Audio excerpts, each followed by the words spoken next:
சத்திய வழியை பின்பற்றி வாழ்ந்து நாம் எப்படி வாழ வேண்டும் என்று நமக்கெல்லாம் கற்றுத்தந்த சஹாபாக்கள், தாபிஈன்கள், தபா தாபிஈன்கள், நாதாக்கள், ஷுஹதாக்கள், சாலிஹீன்கள், ஜும்மாவுடைய நன்னாளிலே அல்லாஹ்வுடைய இல்லத்தில் வருகை புரிந்திருக்கக்கூடிய வர இருக்கக்கூடிய நம்மவர்கள் மீதும் அல்லாஹ்வினுடைய வற்றா கருணை என்றென்றும் நின்று நிலவட்டுமாக. ஆமீன்.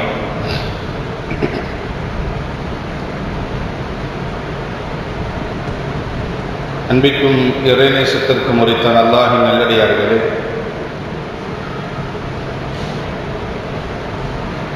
அல்லாஹ் ஜல்ல ஷஅனுஹு வ தஆலாவின் மாபெரும் கிருபையினால்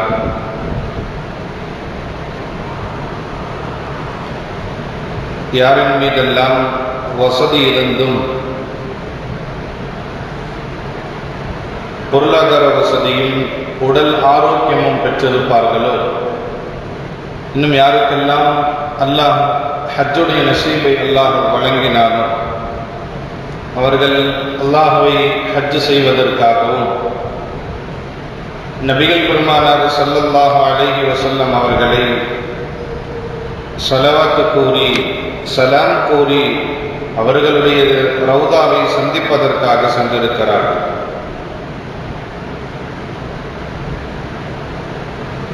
கிட்டத்தட்ட இன்னும் சில நாட்களிலே ஹாஜிகள் திரும்ப அவர்களுடைய இல்லத்திற்கு, தாயகத்திற்கு திரும்ப இருக்கிறார்கள். அல்லாஹ் ஜல்ல ஷஅனுஹு வ தஆலா அங்கு சென்று நாம் செய்யக்கூடிய வணக்க வழிபாடுகளுக்கு நிகராக, ஹஜ்ஜுடைய காரியத்திற்கு நிகராக அல்லாஹ் இந்த உலகத்திலே இன்னொரு இபாதத்தை அல்லாஹ் ஆக்கியிருக்கிறான். அதுதான் தொழுகை என்கக்கூடிய இபாதத். ஹஜ்ஜுடைய காரியங்கள் என்னென்ன இருக்கிறதோ, ஒரு ஹாஜி என்னென்னெல்லாம் நிறைவேற்றுவாரோ அதையெல்லாம் ஒரு தொழுகையாளியும் நிறைவேற்றுகிறார் என்று சொல்லலாம். ஏனென்று சொன்னால், ஹஜ்ஜுக்கும் தொழுகைக்கும் அல்லாஹ் ஜல்ல ஷஅனுஹு வ தஆலா ஒரு உவமைகளை, ஒப்புமையை அல்லாஹ் வைத்திருக்கிறான். நன்மைகளிலும் சரி, செய்யக்கூடிய முறையிலும் சரி, அது யாருக்காக நிறைவேற்றப்படுகிறதோ அந்த நீயத்திலும் சரி, தொழுகையும் ஒரு ஹஜ்ஜை போன்றுதான். தொழுகை, ஹஜ்ஜு இந்த இரண்டுமே இஸ்லாமிய மார்க்கத்திலே ஒரு உன்னதமான உயர்ந்த வணக்க வழிபாடு. ஆனால் இரண்டிற்கும் ஒரு வித்தியாசம் என்னவென்றால், ஹஜ் என்பது யாரின் மீது வசதி இல்லையோ, யார் செல்வதற்கு பொருளாதார வசதி இல்லையோ, உடல் ஆரோக்கியம் இல்லையோ, பாதையினுடைய நிம்மதி அடையவில்லையோ, அவரின் மீது ஹஜ் என்பது கடமை இல்லை. ஆனால் தொழுகை என்பது யாரின் மீது கடமை இல்லை என்று சொன்னால், யார் உலகத்தில் பாலிகாகாமல் இருக்கிறார்களோ, வயதுக்கு வராமல் இருக்கிறார்களோ, இன்னும் யாரெல்லாம் உலகத்தில் ஹயாத்தாக இல்லாமல் மரணித்து விட்டார்களோ அவங்க மேலதான் தொழுகை கடமை இல்லை. ஹஜ்ஜுங்கிறது சில குறிப்பிட்ட நபர்களின் மீது கடமையாகும். ஆனால் தொழுகை என்பது எல்லோரின் மீதுமே தொழுகை என்பது கடமையாகும். ஹஜ்ஜை போன்று தொழுகை என்பது குறிப்பிட்ட நபர்களின் மீது மட்டுமல்ல, தொழுகை எல்லோரின் மீதுமே தொழுகை கடமையாகும். ஒருவர் வயதுக்கு வந்து விட்டால், ஆணோ பெண்ணோ, அவர்கள் மௌத்தாகும் வரை, மரணிக்கும் வரை அவர்களுக்கு தொழுகை கடமை என்று இஸ்லாமிய மார்க்கம் சொல்கிறது. ஆனால் ஒருவர் ஹஜ்ஜுக்கு செல்ல வேண்டும் என்று சொன்னால், அவருக்கு வசதி இருந்தால், மனிஸ்ததா இலைஹி சபீலா என்கக்கூடிய செல்லக்கூடிய பாதைக்கும் பொருளாதார வசதியும் இருந்தால்தான் அவருக்கு ஹஜ்ஜு கடமையாகும். இப்போ ஹஜ்ஜுக்கும் தொழுகைக்கும் அல்லாஹ் ஜல்ல ஷஅனுஹு வ தஆலா ஒரு ஒப்புமையை, உவமையை அல்லாஹ் வைத்திருக்கிறார். இரண்டுக்கும் ஒரு ஒற்றுமையை அல்லாஹ் வைத்திருக்கிறார். அதுல முதல்ல ஒற்றுமை, தொழுகைக்கு எப்படி, ஹஜ்ஜுக்கு எப்படி அழைப்புங்கிறது இருந்ததோ, தொழுகைக்கும் அழைப்பு என்பது, பாங்க் என்பதும் இருக்குது. ஹதரத் இப்ராஹிம் அலைஹிஸ்ஸலாத்து வஸ்ஸலாம் அவர்களிடத்துல நம் சமுதாயத்திற்கு முன்னதாகவே அல்லாஹ் தஆலா கஅபாவை இப்ராஹிம் அலைஹிஸ்ஸலாம் அவர்களை பராமரிக்க சொல்லி, கட்ட சொல்லி, சீரமைக்க சொல்லி முடித்த பிறகு அல்லாஹ் கட்டளையிட்டான், இப்ராஹிம் அலைஹிஸ்ஸலாம் அவர்களே, மக்களுக்கு ஹஜ்ஜுடைய அழைப்பை கொடுங்கள் என்று சொன்னார். வஅத்தின் ஃபின்னாஸி பில் ஹஜ்ஜி யஅதூக ரிஜாலன், நீங்கள் ஹஜ்ஜுடைய அழைப்பை நீங்கள் கொடுங்கள், மக்கள் ஹஜ்ஜுக்காக வேண்டி வரட்டும் என்று சொன்னார். ஹஜ்ரத் இப்ராஹிம் அலைஹிஸ்ஸலாம் சொன்னாங்க, யா அல்லாஹ், என்னுடைய சப்தம் இருக்கிறது, அன்றைக்கெல்லாம் ஸ்பீக்கர் இல்லை. இப்ராஹிம் அலைஹிஸ்ஸலாம் சொன்னாங்க, யா அல்லாஹ், என்னுடைய சப்தம் இருக்கிறது, ரொம்ப குறைவான சப்தம் தான் எனக்கு சக்தி பெற்றிருக்கிறது, நான் சொல்லி எல்லாத்துக்குமே தெரியறதுக்கு வாய்ப்பில்லை. யா அல்லாஹ், நான் எத்தனை பேர்த்துக்கு என்னால் சொல்ல முடியும், என்னுடைய சப்தம் ரொம்ப குறைவாக இருக்கிறது, அது எல்லோருக்கும் போய் சென்றடையாது, எப்படி நான் எல்லாத்தையும் கூப்பிடுறது அப்படின்னு சொல்லி இப்ராஹிம் அலைஹிஸ்ஸலாம் கேட்டார். அல்லாஹ் சொன்னான், அப்படி இல்லை, ஃபகீல நாதி வ அலைனல் பலாக் என்று அல்லாஹ் சொன்னான். இப்ராஹிம் அலைஹிஸ்ஸலாம் அவர்களே, கூப்பிடுங்க, கூப்பிடுறது உங்க வேலை, அந்த செய்தியை எல்லோருக்கும் கொண்டு போய் சேர்க்கக்கூடிய வேலை என்பது அது எங்களுடைய வேலை, என்னுடைய வேலை என்று அல்லாஹ் சொல்கிறார். இப்ராஹிம் அலைஹிஸ்ஸலாம், நீங்க கூப்பிடுறதுனால எல்லாருக்கும் செய்தி போய் சென்றடையாது, நீங்க கவலைப்படாதீங்க, எல்லாருக்கும் போகலன்னு கவலைப்படாதீங்க, கூப்பிடுறது என்பது உங்க வேலை, அந்த செய்தியை கொண்டு போய் சேர்ப்பது என்பது என்னுடைய வேலை என்று அல்லாஹ் சொன்னான். அப்பதான் இப்ராஹிம் அலைஹிஸ்ஸலாம் அழைப்பு கொடுத்தாங்க. மக்காமே இப்ராஹிம் ஒரு கல்லு மேலேயோ, ஹதீசுகள் இப்படியெல்லாம் சொல்லப்படுது, சஃபா மலைக்கு மேல நின்று இப்ராஹிம் அலைஹிஸ்ஸலாம் அழைப்பு கொடுத்தாங்க, இல்ல ஒரு கல்லு மேல நின்று அழைப்பு கொடுத்தாங்க, அபு குபைஸ் அப்படிங்கிற அந்த மலையின் மீது ஏறி இப்ராஹிம் அலைஹிஸ்ஸலாம் அழைப்பு கொடுத்தாங்க என்றெல்லாம் சொல்லப்படுகிறது. இப்ராஹிம் அலைஹிஸ்ஸலாம் ஏறி சொன்னாங்க, யா அய்யுஹன் நாஸ் இன்ன ரப்பக்கும் கதித்தஹத பைத்தன் ஃபஹஜ்ஜூஹு, உங்களுக்காக அல்லாஹ் ஒரு இல்லத்தை, ஒரு இடத்தை அல்லாஹ் வைத்திருக்கிறான், நீங்கள் இதுக்கு ஹஜ்ஜு செய்ய வாருங்கள் என்று அழைப்பு கொடுத்தார். இதுதான் இப்ராஹிம் அலைஹிஸ்ஸலாம் அவர்கள் முதல்ல கொடுத்த அழைப்பு. யாரெல்லாம் அதற்கு அழைப்புக்கு பதில் சொல்லி வந்தார்களோ, லப்பைக் அல்லாஹும்ம லப்பைக் என்று சொல்லி வந்தார்களோ, அந்த அல்லாஹ்வுடைய அழைப்புக்கு பதில் சொல்லக்கூடிய விதமாகத்தான் ஹஜ்ஜில் பைத்து சொல்லப்படுது, லப்பைக்குங்கிற தக்பீர் சொல்லப்படுது. அப்படி இப்ராஹிம் அலைஹிஸ்ஸலாம் ஹஜ்ஜுக்கு அழைப்பு கொடுத்தார். அதே அழைப்பு தான், எந்த மாற்றமும் இல்லாமல் அதே போன்றுதான் தொழுகைக்கும் அழைப்புங்கிறது உண்டு, அதுதான் பாங்கு. ஹஜ்ஜுக்கு எப்படி அழைப்புங்கிறது இப்ராஹிம் அலைஹிஸ்ஸலாம் கொடுத்தாங்களோ, பெருமானார் ஸல்லல்லாஹு அலைஹி வஸல்லம் அவர்கள் தொழுகைக்கும் அழைப்பு என்பதை, பாங்கு என்பதை பெருமானார் உருவாக்கினார். ஹதீசுகள்ல வருது, ஸைத் இப்னு அப்துல்லாஹ் இப்னு அப்து ரப்பி அப்படிங்கிற சஹாபியினுடைய கனவுல தான் அல்லாஹ் ஜல்ல ஷஅனுஹு வ தஆலா இந்த பாங்குடைய கலிமாக்களை போட்டார். அன்றைக்கு இரவு நிறைய சஹாபாக்கள் கனவு கண்டாங்க. அதுல ஒரு சஹாபி தான் அப்துல்லாஹ் இப்னு அப்து ரப் அப்படிங்கிற சஹாபி. நபிகள் நாயகம் ரசூலுல்லாஹி ஸல்லல்லாஹு அலைஹி வஸல்லம் அவர்கள் மக்கால தொழுகை கடமையாக்கப்பட்ட பிறகு கொஞ்ச நாள் பாங்குங்கிற எந்த செயல்முறையும் இல்லாமல் ஏதோ ஒரு ரீதியில மக்களுக்கு அழைப்பு கொடுத்து பெருமானார் தொழுகை நடத்திட்டு இருந்தார். எப்ப பெருமானார் மதீனாவுக்கு ஹிஜ்ரத் செய்து வந்தார்களோ, அப்பதான் பாங்கு அப்படிங்கிறது மதீனாவுக்கு வந்த பிறகுதான் பாங்குங்கிறது உருவாகும். மதீனா வந்த பிறகு இஸ்லாம் வளர வளர இஸ்லாமியர்கள் அதிகமாக நபிகள் நாயகம் ரசூலுல்லாஹி ஸல்லல்லாஹு அலைஹி வஸல்லம் உட்கார்ந்து மஷ்வரா செய்றாங்க. சஹாபாக்கள், பெரும் சஹாபாக்களை எல்லாம் உட்கார வச்சு பெருமானார் ஆலோசனை செய்கிறார்கள், மஷ்வரா செய்கிறாங்க. என்ன பண்ணலாம், முன்னாடி மக்கள் குறைவாக இருந்தாங்க, தொழுகை நடத்திட்டு இருந்தோம், இப்ப மக்கள் தொகை அதிகமாகி கொண்டே போகுது, அவர்களுக்கென்று ஒரு அழைப்பை நாம் ஏற்படுத்த வேண்டும் என்ற அடிப்படையில் என்ன செய்யலாம்ங்கிற ஒரு மஷ்வரா பெருமானாருடைய தலைமையில நடக்குது. சில சஹாபாக்கள் இப்படி ஆலோசனை சொன்னாங்க, யா ரசூலல்லாஹ் லவித்தஹதுனா நாக்கூசன். நாக்கூஸ் என்பது ஒரு பெரிய குச்சி, இன்னொரு சின்ன குச்சி, ரெண்டையும் எடுத்து அடிக்கிறதுக்கு பேர் தான் நாக்கூஸ் அரபியில். பெருமானாரே, அப்படி ஒரு குச்சி எடுத்து நம்ம அடிச்சு மக்களுக்கு அழைப்பு கொடுக்கலாமே தொழுகைக்கு, அப்படி பண்ணலாமே அப்படின்னா இப்ப ரசூல்லா சொன்னாங்க, இல்ல அது நசாராக்கள் அந்த மாதிரி தான் பண்ணுவாங்க, கிறிஸ்தவர்களுடைய பழக்கம் அது, ஒரு குச்சியை இன்னொரு குச்சியோட அடிச்சு விளையாடுறதோ அல்லது அழைப்பு கொடுக்கறதெல்லாம் அவர்களுடைய பழக்கம், வேண்டாம் அப்படின்ட்டாங்க. சரி, அடுத்து என்ன பண்ணலாம்? சில சஹாபாக்கள் இப்படி சொன்னாங்க, யா ரசூலல்லாஹ் ஒரு சப்தம் மாதிரி, மியூசிக் மாதிரி ஒன்று பிளே பண்ணி அதை வச்சு மக்களுக்கு அழைப்பு கொடுக்கலாமே தொழுகைக்கு அப்படின்னு சொன்னாங்க. ரசூலுல்லாஹ் சொன்னாங்க, வேண்டாம், ஜாலிகலில் யஹூத், இது யூதர்களுடைய பழக்கம்னு சொன்னார். சில சஹாபாக்கள் இப்படி ஆலோசனை செஞ்சாங்க, யா ரசூலல்லாஹ் நம்ம பேசாம நெருப்ப கரெக்டா தொழுகையினுடைய வக்து வந்த உடனே ஒரு இடத்துல எல்லாரும் சேர்ந்து நெருப்பை பத்த வச்சு மூட்டுவோம். அந்த நெருப்பினுடைய ஜுவாலை வரதை பார்த்துட்டு தொழுகை நேரம் வந்துருச்சுங்கிறத மக்கள் தெரிஞ்சுக்கிட்டு வருவாங்க, நெருப்பை நம்ம மூட்டலான்னு சில சஹாபாக்களுடைய ஆலோசனை. பெருமானார் ஸல்லல்லாஹு அலைஹி வஸல்லம் சொன்னாங்க, தாலிகலில் மஜூசி, வேண்டாம் வேண்டாம், நெருப்பை மூட்டினோம்னா நம்ம என்னமோ நெருப்பை வணங்குற மாதிரி சில நெருப்பு வணங்கிகள் இருக்கிறாங்கல்ல, அவங்களுக்கு முஷாபகத் ஆயிரும், வேண்டாம், இதுவும் வேண்டாம்னா. சரி, என்னதான் பண்ணலான்னு பெருமானார் ஆலோசனை பண்ணும்போது அந்த மஷ்வராவில் எந்த முடிவுமே எடுக்கப்படாம பெருமானாருடைய சபை கலைந்து போச்சு. சரி, எல்லாரும் அவங்கவுங்க யோசிங்க, ஏதாவது ஒரு நல்ல ஆலோசனை வந்தா சொல்லுங்கன்னு எந்த முடிவு எடுக்கப்படாமையே சபை கலைந்து போகுது. அன்றைக்கு இரவு மட்டுமே கிட்டத்தட்ட 20 சஹாபாக்கள் கிட்டத்தட்ட இந்த கனவை பார்க்கிறாங்க. அதுல ஒரு சஹாபி தான் ஸைத் இப்னு அப்துல்லாஹ் இப்னு அப்துர் ரப் அப்படிங்கிற சஹாபி. நைட்டு படுத்து தூங்கிட்டு இருக்கும்போது தூக்கத்துல கனவுல பார்க்கறாங்க, ஒரு மலக்கு மாதிரி ஒரு வானவர் வந்திருக்கிறாரு, அவருடைய கையில ஒரு குச்சி வச்சு தட்டிட்டே வராங்க.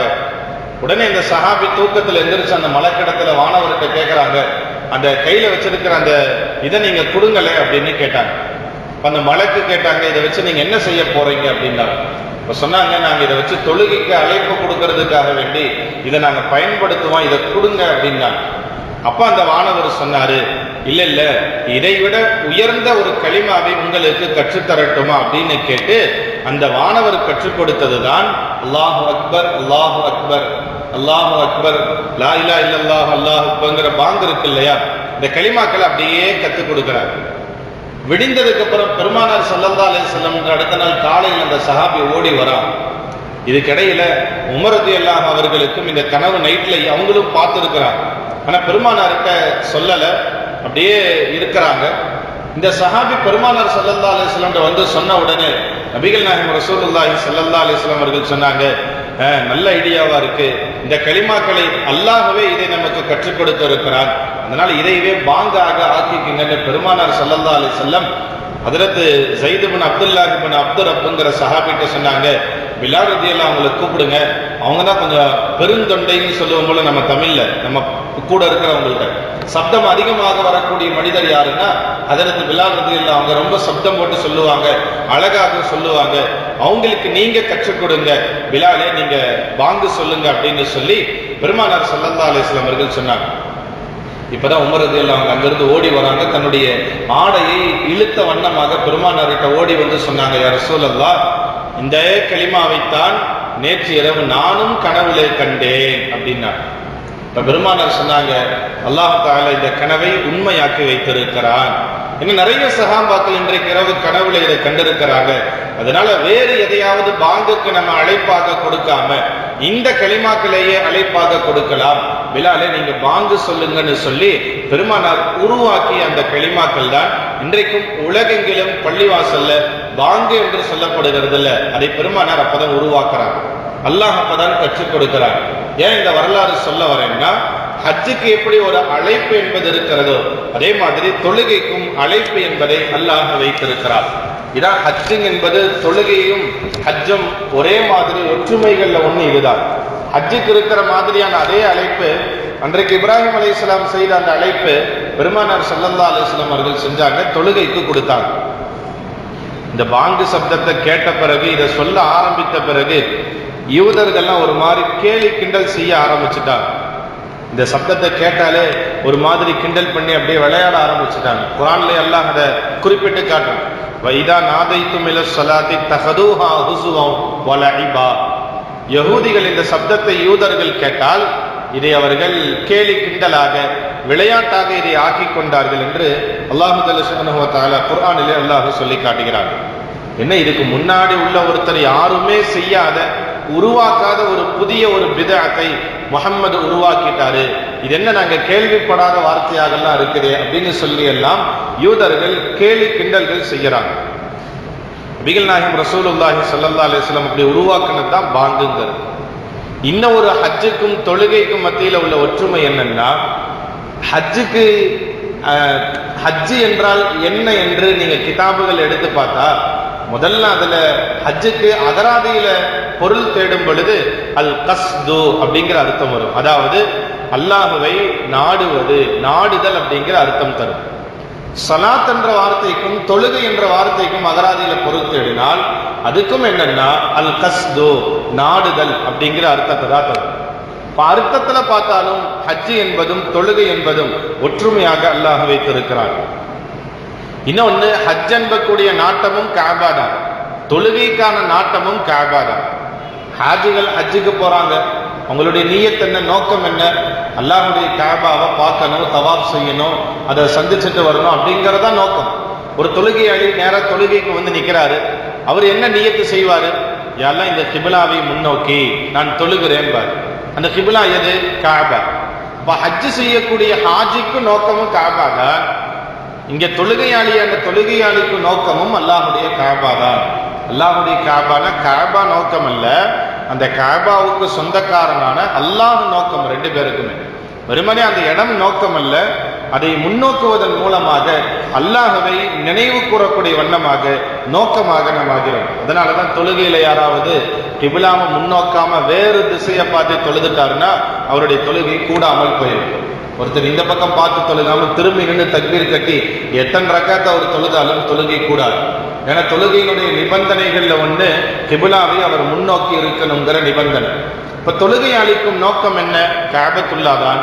ஹஜ் செய்யக்கூடிய ஹாஜிக்கும் நோக்கம் என்ன? காபத்துல்லாதான். இரண்டினுடைய நோக்கத்தையும் அல்லாஹு ஜல்லஷானஹு வ தஆலா ஒன்னாக்கி அல்லாஹ் வைத்திருக்கிறார். ஹஜ்ரத் ஆயிஷா ரலியல்லாஹு தஆலா அவங்க சொன்னாங்க, நபிகள் பெருமானார் ஸல்லல்லாஹு அலைஹி வஸல்லம் அவர்கள் சொன்னாங்களா, ஹஜ்ஜில் எப்படி தவாஃபு, சஇ, ரமல், சஃபா மருவாவுக்கு மத்தியில் தொங்கோட்டம் ஓடுறது, இந்த மாதிரி ஹஜ்ஜில் எப்படி அல்லாஹ் சில செயல்முறைகள் வணக்க வழிபாடுகளை எல்லாம் வைத்திருக்கிறானோ, கல்லெறியறது, இதே மாதிரி தொழுகைக்குள்ளேயும் சில அசைவுகளை செயல்முறைகளை அல்லாஹ் வைத்திருக்கிறான். ஒற்றுமைக்கு சொன்னான்.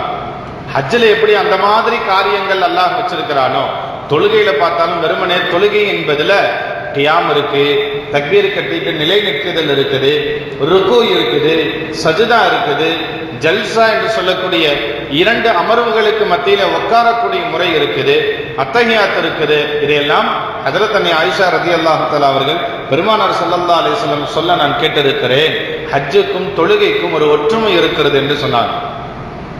இன்னும் சொன்னாங்க, ஹஜ் எப்படி அல்லாஹுடைய ஹுஷூவோட அல்லாஹுடைய பயத்தோடு செய்தால் தான் அல்லாஹ் ஏற்றுக்கொள்வானோ. நம்ம அடிக்கடி ஹஜ்ஜில் கேள்விப்பட்டிருக்கக்கூடிய ஹதீஸ் தான். ஒரு ஹாஜி ஹஜ்ஜுக்கு போறாரு, பாவமான காரியங்களை செய்யறாரு, அல்லாஹுக்காக பயந்து ஹஜ் செய்யல அப்படின்னா எப்படி அவருடைய தொழுகை ஹஜ் என்பது குறைவுள்ள ஹஜ்ஜாக ஆகுமோ, ஏற்றுக்கொள்ளப்படாதோ. அதே மாதிரி ஒருத்தர் தொழுகிறாரு, தக்பீர் கட்டினதிலிருந்து சலாம் கொடுக்கும் வரைக்கும் அல்லாஹுடைய சிந்தனை கிடையாது, வேற எங்கெங்கயோ சிந்தனை போகுது என்று சொன்னால் ஹஜ் எப்படி குறைவுள்ள ஹஜ்ஜாக ஆகுமோ இவருடைய தொழுகையும் குறைவுள்ள தொழுகையாக ஆகும்.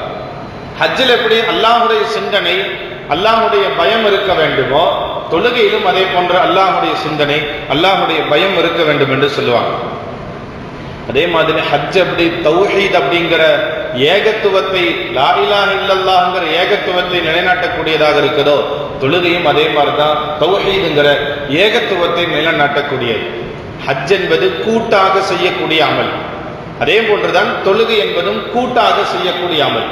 ஒருத்தர் தனியா தொழுகிறாரு, இல்லைங்க சிறத்து நான் பள்ளிவாசலுக்கு வரமாட்டேன், தூரமா இருக்குது, வீட்டிலேயே தொழுதுருக்கேன் அப்படின்னா நபிகள் நாயகம் ரசூலுல்லாஹி ஸல்லல்லாஹு அலைஹி வஸல்லம் சொன்னாங்கல்ல, பள்ளியிலே தொழுகிறது சிறந்தது, அதுவும் ஜமாஅத்துடன் தொழுகிறது சிறந்தது, கூட்டாக செய்யக்கூடிய அமல் சிறந்ததுன்னா. ஹஜ் எப்படி கூட்டாக இபாதத்து செய்யப்படுகிறதோ நபிகள் நாயகம் ஸல்லல்லாஹு அலைஹி வஸல்லம் தொழுகைக்கும் அதே சொன்னார். ஹதீஸ்ல இப்படி சொன்னாங்கல்ல, தனியாக தொழுவதை விட ஜமாஅத்துடன் சேர்ந்து தொழுவது ஒரு தொழுகைக்கு 25 அல்லது 27 மடங்கு நன்மையை அதிகப்படுத்தும்னு சொன்னார். தனியா ஒருத்தர் தொழுகிறார்னா தொழுகை கூடும், ஆனால் அதை விட ஜமாஅத்தாக தொழுவது என்பது 27 மடங்கு நன்மையை அதிகரிக்கும் என்று பெருமானார் ஸல்லல்லாஹு அலைஹி வஸல்லம் அவர்கள் சொன்னார். பெருமானார் ஆர்வப்படுத்தி இப்படி சொன்னது மட்டுமல்ல, பெருமானார் கண்டித்து வலியுறுத்தி பெருமானார் சொன்னாங்க, யாராவது ஒருவர் வேண்டுமென்றே ஜமாத்தை விட்டுட்டு தனியா தொழுதாருன்னா, இந்த அசத் எனக்கு பிடிக்கல, இல்லை இந்த பள்ளிவாசல் இருக்கிறவங்க எனக்கு பிடிக்கல, இல்லை எனக்கு இங்க வரக்கே மனசு இல்லை அப்படின்னு சொல்லி ஏதாவது ஒரு காரணத்தினால ஜமாத்தை விட்டுட்டு தனியா யார் தொழுவாரோ, பெருமானார் ஸல்லல்லாஹு அலைஹி வஸல்லம் அவர்கள் சொன்னாங்கல்ல ஹதீஸ்ல, நபிகள் நாயகம் ரசூலுல்லாஹி ஸல்லல்லாஹு அலைஹி வஸல்லம் யார் தனியாக ஜமாஅத்தை புறக்கணித்து விட்டு யார் தொழுவாரோ அவர் வீட்டுக்கு போய், குறிப்பா இஷாவுடைய வக்துல பெருமானார் சொன்னார், யார் இஷா தொழுகாமையோ அல்லது தனியா வீட்டிலேயே இருப்பாரோ அவர் வீட்டுக்கு போய் அவர்கள் குடும்பத்தோடு சேர்ந்து அவருடைய வீட்டை நான் எரிப்பதற்கு ஆசைப்படுகிறேன் அப்படின்னார். சொல்லிட்டு பெருமானார் சொன்னாங்க, இஷாவுடைய நேரத்துல பள்ளிக்கு வந்தா ஒரு கொளுத்த ஆட்டினுடைய இறைச்சி கிடைக்குதுன்னு சொன்னா மக்கள் பள்ளிக்கு வராமல் போயிடுவாங்களான்னு பெருமானார் கேட்டாங்க. பயன் இருக்கிறது, ஒரு கொளுத்த ஆடு கிடைக்கும் என்று சொன்னால் மக்கள் பள்ளிக்கு வராமல் போயிடுவாங்களா? இப்ப ஜமாஅத்தை விடுவதனுடைய குறையை, விடக்கூடிய நுக்சானை பற்றி பெருமானார் ஸல்லல்லாஹு அலைஹி வஸல்லம் சொன்னாங்க, யாராவது ஜமாஅத்தை விட்டுட்டு தொழுதா அவருக்கு நான் அவருடைய வீட்டை நான் எரித்து விடுவேன் என்று பெருமானார் சொன்னார். ஜமாத்தை விட்டு தனியா தொழுதாலே இவ்வளவு கடுமையாக பெருமானார் ஸல்லல்லாஹு அலைஹி வஸல்லம் சொல்லியிருக்காங்கன்னா, தொழுகையே விட்டுட்டு இருக்கிறவங்களுக்கு பெருமானார் என்ன சொல்லுவாங்க? ஜமாத்தை விட்டு தனியா தொழுதாலே இவ்வளவு பெரிய குற்றம் என்று சொன்னால், தொழுகையை விட்டுட்டு இருக்கிறதுக்கு எவ்வளவு பெரிய குற்றம் இருக்கிறது? பெருமானார் ஸல்லல்லாஹு அலைஹி வஸல்லம் சொன்னாங்க, ஜமாத்தா தொழுகுங்க, ஷைத்தான் உங்களை விட்டும் விரண்டோடுவான், உங்களிடத்துல ஷைத்தான் உங்களை கெடுக்க மாட்டான். மாமின் ஸலாஸத்தி நஃபரின் ஃபீ கரியத்தின் வலா பதுவின் லா துகாமு ஃபீஹிமுஸ் ஸலாத்து இல்லா ஸ்தஹ்வத அலைஹிமுஷ் ஷைத்தான் ஃபஅலைக பில் ஜமாஅனா. ஒரு 3-4 நபர்கள் ஒரு ஊரில், ஒரு கிராமத்தில், ஒரு இடத்துல இருந்து அந்த 3 நபர்களும் சேர்ந்து தொழுகை நடத்தவில்லை என்று சொன்னால் ஷைத்தான் அவர்களை சூழ்ந்து கொள்வான் என்று சொன்னார். அதாவது 3 பேரும் சேர்ந்து ஜமாத்தா தொழுகலைன்னா, தனித்தனியா தொழுகிறாங்கன்னா ஷைத்தான் அவர்களை சூழ்ந்து கொள்வான் என்று பெருமானார் ஸல்லல்லாஹு அலைஹி வஸல்லம் அவர்கள் சொன்னார். சொல்லிட்டு அழகா சொன்னாங்க, ஃபஅலைக பில் ஜமாஅ, ஜமாத்தோடு நீங்க சேர்ந்துருங்க, தொழுகை தனியா தொழுகாதீங்க, ஜமாஅத்தோடு தொழுகுங்க. ஏன்னா ஃபைன்னமா யஅகுலு திஅபு மினல் கனமில் காசியா, ஓனா இருக்கிறதே கூட்டமாக இருக்கக்கூடிய ஆட்டை எதுவும் செய்யாது, எந்த ஆடு தனித்து இருக்குமோ அந்த ஆடை வேட்டையாடி விடும் என்று சொன்னார். அப்படின்னா என்ன அர்த்தம்னா, கூட்டாக இருக்கிற ஆடு எதையுமே பிடிக்காது ஓனாய் வந்து. எந்த ஆடு மந்தையிலிருந்து தனியாக தெரியுமோ அந்த ஆடை ஓனாய் பிடிச்சிட்டு போறது மாதிரி ஷைத்தான் கூட்டாக இருக்கும்போது நம்மை கெடுக்க மாட்டான். ஜமாத்திலிருந்து எப்ப நம்ம தனியாக விலகி வருவோமோ ஷைத்தான் நம்மை கெடுத்து விடுவான் என்று பெருமானார் ஸல்லல்லாஹு அலைஹி வஸல்லம் அவர்கள் சொன்னார். அதனால ஜமாத்தா தொழுகாததை பற்றிய நபிகள் நாயகம் ரசூலுல்லாஹி ஸல்லல்லாஹு அலைஹி வஸல்லம் சொன்னாங்கன்னா, இன்றைக்கு நிறைய இஸ்லாமியர்கள், நிறைய சமுதாயத்தினர்கள் தொழுகைக்கு வராமலேயே நிறைய நபர்கள் இருக்கிறாங்களே, நம்ம பார்க்கத்தான் செய்யணும். டெய்லி சொல்றோம், ஒவ்வொரு வருடங்களும் பேசுறோம் தொழுகையினுடைய முக்கியத்துவத்தை பற்றி. தொழுகை என்பது இஸ்லாத்தினுடைய தூண், அது நமக்கு சரியாக இருந்தால் மற்றதெல்லாம் சரியாகிவிடும் என்று சொல்கிறோம். ஆனால் இன்றைக்கு தொழுகையிலே அசக்தியாக இருப்பவர்களை நபிகள் நாயகம் ரசூலுல்லாஹி ஸல்லல்லாஹு அலைஹி வஸல்லம் அவர்கள் கடுமையான வார்த்தைகளால் எச்சரித்தார். தொழுகை தான் வணக்கங்கள்ல முதன்மையான தொழுகை என்பது. நாம் எதையெல்லாம் இதுவரையிலும் செய்து கொண்டிருந்தோமோ அந்த செய்ததை எல்லாம் ஹராமாக்கிவிடும் என்று பெருமானார் சொன்னார். தொழுகைக்கு தக்பீர் கட்டுறதுக்கு முன்னாடி தண்ணி குடிக்கலாம், சாப்பிடலாம், பேசலாம், எல்லாமே பண்ணலாம். ஆனா எப்ப அல்லாஹு அக்பர்னு தக்பீர் கட்டணுமோ சாப்பிட்றதோ பேசுறதோ குடிக்கிறதோ எதுவுமே கூடாது. தொழுகை என்பது இதற்கு முன்னுள்ள காரியங்களை தடுத்துவிடும், ஹராமாக்கிவிடும் என்று பெருமானார் சொன்னார். அதனாலதான் தொழுகை என்பது உன்னதமான ஒரு இபாதத் என்று பெருமானார் சொன்னார். சொன்னது மட்டுமல்ல, கடைசி மௌத்தா போகிற நேரத்துல கூட பெருமானார் ஸல்லல்லாஹு அலைஹி வஸல்லமுடைய வசியத்து, மரண தருவாயில பெருமானார் நமக்கு சொன்ன உபதேசம் என்ன தெரியுமா? தொழுகையை பற்றி பிடித்துக் கொள்ளுங்கள்னு சொன்னார். ஏன்னா தொழுகை என்பது ஒரு முஃமினுக்கும் முஃமின் அல்லாதவருக்கும் மத்தியிலே வித்தியாசப்படுத்தும் என்று பெருமானார் சொன்னார். இன்னைக்கு நம்மெல்லாம் முஸ்லீம் யாரு, முஸ்லீம் அல்லாதவர் யாருங்கிறதுக்கு ஆளை பார்த்த உடனே தொப்பி போட்டிருக்காரா இவர் பாய், தொப்பி போடலையா இவர் பாய் இல்லைன்னு முடிவு பண்றோம். அதே மாதிரி இவர் ஜிப்பா போட்டிருக்கிறாரா இவர் முஸ்லீமு, ஜிப்பா போடலையா வேற மாதிரி ஒரு மாதிரி ஆடை போட்டிருக்கிறாரா, இப்படி ஆடையை வைத்து தொப்பியை வைத்து நாம் முடிவு செய்யறோம்ல.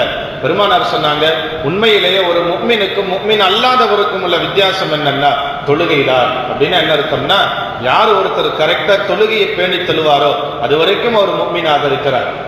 யார் ஒருத்தர் தொழுகையில அசட்டையாக இருக்கிறாரோ, தொழுகை வரமாட்டாரு, தொழுகவே மாட்டாரு, வெறுமனே ஜும்மாவுக்கும் ஈதுக்கு மட்டும் வருகிறார் என்று சொன்னால் அதுக்கு கூட வராதவங்க கூட நிறைய இருக்கிறாங்க. அதுக்கு கூட வராதவங்கள் முஃமின் அல்ல என்று பெருமானார் ஸல்லல்லாஹு அலைஹி வஸல்லம் அவர்கள் சொன்னார். வெறுமனே கலிமா சொல்லிட்டேன் நானும் முஸ்லீம் என்று பெயரளவில் முஸ்லீமாக இருக்கலாம், ஆனால் உண்மை முஃமின் என்பவர் தொழுகையாளி என்று பெருமானார் ஸல்லல்லாஹு அலைஹி வஸல்லம் அவர்கள் சொன்னார். அதனாலதான் நிறைய சிறப்புகளை நிறைய கண்டனங்களை பெருமானார் ஸல்லல்லாஹு அலைஹி வஸல்லம் அவர்கள் தொழாதவருக்கு பெருமானார் சொன்னார். தொழுபவருக்கு சிறப்புகளையும் தொழாதவருக்கும் கண்டனங்களையும் பெருமானார் ஸல்லல்லாஹு அலைஹி வஸல்லம் அவர்கள் சொன்னார். தொழுகை என்பது உங்களுக்கு கண்ணாடியை போன்று உங்களுடைய குறைகளை குற்றங்களை உங்களுக்கு அது எடுத்துக்காட்டும் என்று பெருமானார் சொன்னார். நம்ம நிறைய வரலாறு கேள்விப்பட்டிருப்போம். ஒரு பாவத்துல தவறு செய்யக்கூடிய சஹாபியை பற்றி பெருமானாரிடத்துல சொல்லும் பொழுது கூட பெருமானார் கேட்பாங்க, அந்த சஹாபி தொழுகையாளியான்னு கேட்பாங்க. ஆமா யார் ரசூலுல்லாஹ்னு சொல்லும்போது பெருமானார் சொன்னாங்க, விட்டுருங்க, தண்டிக்காதீங்க, அந்த தொழுகை இருக்கிறதே அவருடைய பாவத்தை அவருக்கு தடுத்து விடும் என்று பெருமானார் சொன்னார். இப்ப தொழுகை இருக்கிறது நாம் செய்யக்கூடிய பாவங்கள், நாம் செய்யக்கூடிய எல்லா காரியங்களையும் தடுத்துரும். கரெக்டா தொழுகை வந்து பாருங்க, நமக்குள்ள ஒரு குற்ற உணர்ச்சி ஏற்படும். அதாவது 5 நேரம் தொழுகை வரமே, கொஞ்சம் தாடியை வச்சா நல்லா இருக்குமே, கொஞ்சம் இந்த மாதிரி ஆடை உடுத்தினா நல்லா இருக்குமே அப்படிங்கிற ஒரு உணர்ச்சி நமக்குள்ள வரும். அதே போன்று சில பாவமான காரியங்கள் அதையெல்லாம் செய்யும் பொழுது நமக்கு தடுக்கும்.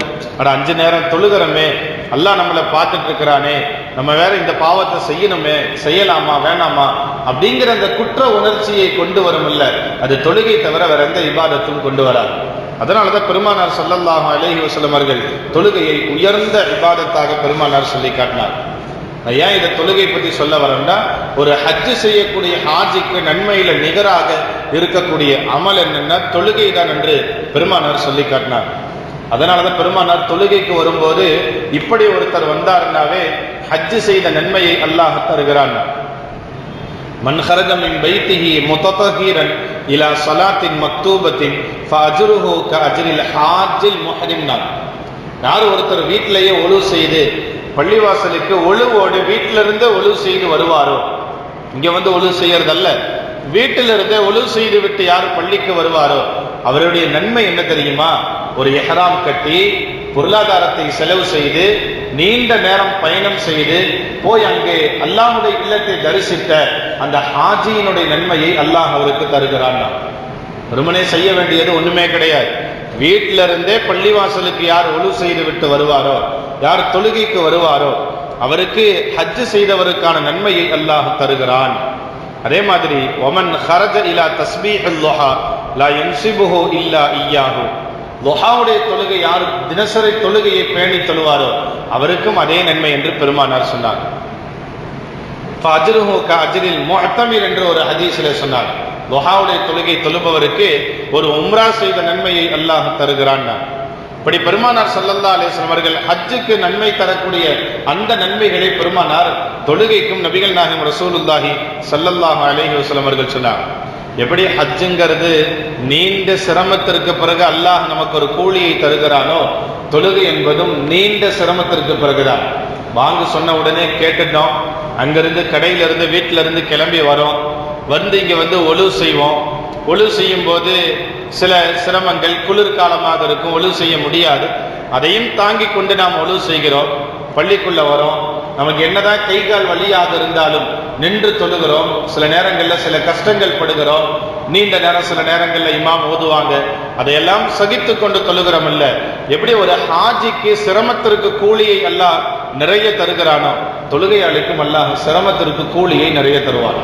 அதனாலதான் இந்த படக்கூடிய நம்மளுடைய கஷ்டங்களுக்கு எல்லாத்துக்குமான கூலியாக அல்லாஹ் ஜல்ல ஷஅனுஹு வ தஆலா நிறைய கூலியாக தொழுகைக்கு அல்லாஹ் தருகிறான். இன்னொரு கூலி பெருமானார் ஸல்லல்லாஹு அலைஹி வஸல்லம் அவர்கள் சொன்னாங்க, ஒரு ஹாஜிக்கும் தொழுகையாளிக்கும் நிகர் என்ன தெரியுமா? ஹஜ் செய்வதற்கும் தொழுகைக்கும் நன்மையில் எந்த அளவுக்கு ஒத்துமை என்னன்னா, எப்படி ஹஜ்ஜிலே மலக்குமார்கள் ஒன்று சேருகிறார்களோ தொழுகையிலும் மலக்குமார்கள் ஒன்று சேருகிறார்கள் அப்படின்னா. ஹஜ்ஜில் பார்த்தோம்னா நம்ம தவாப் செய்யறோம் காபாவை, அங்க மலக்குமார்கள் காபாவை சுற்றி மலக்குமார்கள் இருப்பாங்க. குறிப்பாக பெருமானார் ஸல்லல்லாஹு அலைஹி வஸல்லம் அவர்கள் சொன்னாங்க, ருக்குனே யமானி என்று சொல்லக்கூடிய அந்த இடத்துல அல்லாஹ் தஆலா 70 மலக்குகளை எப்பவுமே அல்லாஹ் அங்க நிப்பாட்டி வச்சுட்டே இருப்பான். அவங்களுக்கு வேலையே என்னன்னா, ஹஜ் செய்யக்கூடியவங்க இந்த துவாலாம் செஞ்சுட்டே நம்ம தவாப் செய்வோம் இல்ல, யா அல்லாஹ் எனக்கு உலகத்தினுடைய கஷ்டத்தை போக்கிடு, எனக்கு அது கொடு இது கொடு அப்படின்னு துவா செஞ்சுட்டே தவாப் செய்வோம் இல்ல, இந்த மலக்குகளுக்கு வேலையே என்னன்னா, நாம் செய்யக்கூடிய இந்த துவாக்கு ஆமீன் சொல்றது மட்டும்தான் அவங்களுக்கு வேலை, வேற வேலையே இல்லை. ஆமீன் சொல்றதுக்காக வேண்டிய 70 மலக்குகளை ருக்குனே யமானிக்கு அருகாமையிலே அல்லாஹ் வைத்திருக்கிறான் என்று பெருமானார் ஸல்லல்லாஹு அலைஹி வஸல்லம் அவர்கள் சொல்றாங்க. அதே மாதிரி நம்ம தவாப் செய்யற மாதிரி மலக்குமார்கள் கஅபாவுக்கு நேராக உள்ள பைத்துல் மஅமூர் என்று சொல்லக்கூடிய இடத்துல அல்லாஹ்வுடைய இல்லத்தை, அங்க ஒரு இல்லம் இருக்கிறது, அதை மலக்குமார்கள் தவாப் செய்கிறார்கள். அப்ப ஹஜ்ஜில மலக்குமார்கள் வருகிறார்கள், ஹாதிராகிறார்கள். அதே போன்றுதான் தொழுகையிலும் மலக்குமார்கள் வருகிறாங்கன்னு சொன்னாங்க. குறிப்பா பெருமானார் சொன்னாங்க, காலையிலிருந்து மாலை வரைக்கும் பாதுகாக்கக்கூடிய மலக்குமார்கள் ஃபஜ்ர் தொழுகைக்கு வராங்க. மாலையிலிருந்து அடுத்த நாள் காலை வரையிலும் பாதுகாக்கக்கூடிய மலக்குமார்கள் அசர் தொழுகைக்கு வராங்க. ஃபஜ்ர் தொழுகையிலும் அசர் தொழுகையிலும் 2 விதமான மலக்குமார்கள் ஒன்று சேர்ந்து பேசிக்கொள்வார்கள், பார்த்து கொள்வார்கள். ஒரு மலக்கு அங்கிருந்து வரவங்க, இன்னொரு மலக்கு இங்கிருந்து போறவங்க. வரவங்கள்ட்டையும் போறவங்கள்ட்டையும் அல்லாஹ் கேட்பானா, ஃபஜ்ர்ல இங்கிருந்து போறவங்கள்ட்ட அல்லாஹ் கேட்பானா, என் அடியாரை நீங்க எப்படி பார்த்துட்டு வந்தீங்க, எப்படி விட்டுட்டு வந்தீங்கன்னு கேட்கும்போது போன மலக்குமார்கள் சொல்லுவாங்க, யா அல்லாஹ் உன்னுடைய அடியார்களை தொழுகையாளியாக நாங்கள் விட்டுட்டு வந்தோம்னு சொல்லுவாங்க. திரும்பவும் அசர்ல போகும்போது அல்லாஹ் கேட்பான், என்னுடைய அடியார்களை எப்படி விட்டுட்டு வந்தீங்க, யா அல்லாஹ் உன்னுடைய அடியார்களை தொழுகையாளியாக விட்டுட்டு வந்தோம்னு அல்லாஹ்விடத்துல அந்த மலக்குமார்கள் சொல்லுவாங்க. இப்ப தொழுகை இருக்கிறது, மலக்குமார்கள் ஆஜராகிறாங்க. வெறுமனை நம்ம மட்டும் வந்து தொழுகிறோம் அப்படிங்கிறது கிடையாது. அதனாலதான் மதரசாக்கள்ல ஃபிக்ஹ் கிதாபுகள்ல சட்ட கிதாபுகள்ல சொல்லித்தரப்படக்கூடிய சுன்னத் என்னன்னா, நமக்கே தெரியும், மக்தபுலக்குன்னு சொல்லி தருவாங்க. சலாம் சொல்லும் போது இந்த நியத்துல சலாம் சொல்லுங்க, வலது பக்கமா இருக்கிறவர்களுக்கும் இடது பக்கமா இருக்கிறவர்களுக்கும் சலாம் சொல்கிறோம்.